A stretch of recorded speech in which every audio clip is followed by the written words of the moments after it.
cerita mengenai sesuatu yang menarik, yaitu yang disebut parental misperception. Parental artinya parents adalah orang tua, sedangkan misperception, itu tidak sesuai ya. Jadi persepsi yang keliru dari orang tua tentang apa? Tentu tentang masalah makan pada.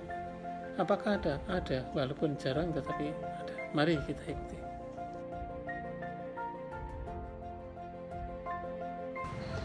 Mengapa persepsi orang tua seringkali tidak tepat? Pertanyaan ini mempunyai banyak jawaban. Orang tua mungkin membandingkan anaknya dengan anak tetangga yang semuanya gemuk.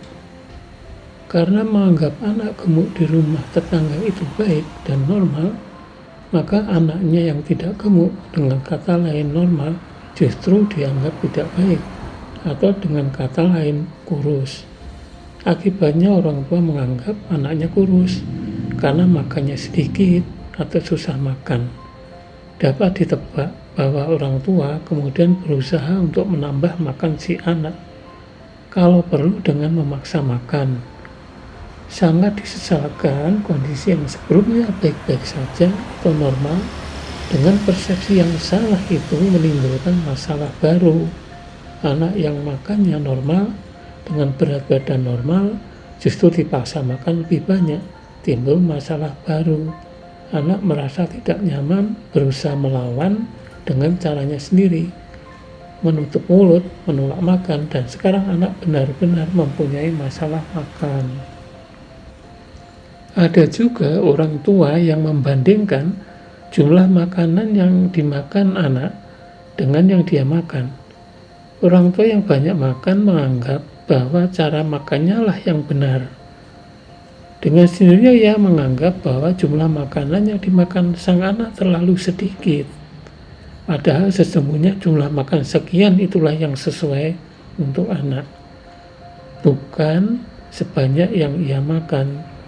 Dengan sendirinya orang tua berusaha membuat anak lebih banyak makan lagi, termasuk dengan memaksa. Memaksa dapat dilakukan secara fisik, ancaman, misalnya membawa anak ke dokter kalau tidak mau makan supaya disuntik dan sebagainya. Memaksa anak makan dengan obat dan sebagainya. Ada juga orang tua yang menganggap pola makannya juga seharusnya diikuti oleh anak. Kalau ia banyak makan sayur dan buah supaya sehat, maka si anak juga harus demikian. Karena itulah bila anak tidak mau banyak makan sayur atau buah, ia merasa bahwa anaknya tidak makan sesuai dengan pola makan yang sehat. Padahal untuk anak di bawah usia 2 tahun, memang sayur dan buah masih dibatasi, hanya sekedar perkenalan. Masalahnya saat itu anak masih banyak membutuhkan zat gizi untuk membentuk otaknya, termasuk lemak. Sayur dan buah hanya mengandung sedikit zat gizi, bahkan mengandung bahan yang dapat menghambat nutrien lainnya. Persepsi orang tua yang salah terhadap anak akan mempengaruhi berat badan anaknya. Ada suatu penelitian yang dilaporkan di majalah internasional Journal of Environmental Research and Public Health tahun 2021 tentang kesalahan persepsi orang tua terhadap kegemukan atau obesitas pada anak-anak prasekolah umur 4-5 tahun dan umur 10-11 tahun di Spanyol. Penelitian ini dilakukan oleh Patricia Inclán Lopez dan koleganya.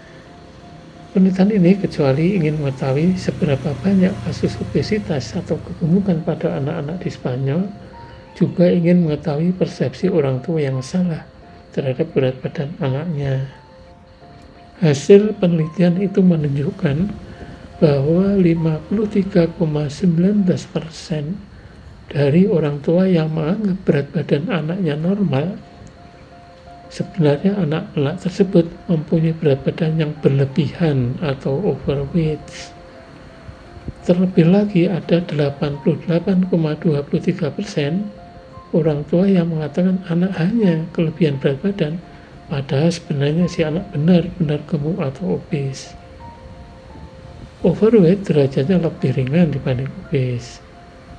Angka-angka ini cukup besar, yang menunjukkan bahwa sebagian besar orang tua masih salah menginterpretasi berat badan anaknya. Apakah hal-hal ini berisiko? Tentu saja, seperti apa yang disampaikan oleh penelitinya. Anak yang dipersepsi benar oleh orang tuanya akan mendapatkan makanan sehat sesuai dengan kondisinya. Sebaliknya, anak yang dipersepsi salah akan mendapat makanan yang berlebihan dengan risiko makin berat kegemukannya dengan segala dampaknya. Menurut hasil penelitian tersebut, ternyata tingkat pendidikan juga berperan. Orang tua dengan pendidikan tinggi mempunyai persepsi yang lebih baik. Itulah bunda persepsi orang tua yang salah terhadap masalah anak dengan dampak timbulnya masalah makan pada anak. Karena itulah bila dokter kemudian mengatakan bahwa anak ternyata baik-baik saja, kita wajib bersyukur. Bukannya malah tidak percaya kepada pendapat dokter. Tujuan ke dokter adalah untuk konsultasi, bukan mencari pembenaran pendapat kita. Memang boleh saja kita tidak setuju dengan pendapat dokter. Untuk itu kita diperbolehkan mencari second opinion ke dokter lain. Kemudian bunda memutuskan pendapat mana yang bunda paling anggap benar. Perlu ditekankan bahwa apapun keputusannya, semua berpengaruh terhadap masa depan anak. Apalagi bila si anak berada dalam masa kritis yang memerlukan keputusan yang tepat. Bila bunda suka dengan tayangan ini, jangan lupa subscribe, like, sharing, komen, dan bunyikan tanda lonceng. Sampai jumpa di kesempatan berikutnya. Wassalamualaikum warahmatullahi wabarakatuh.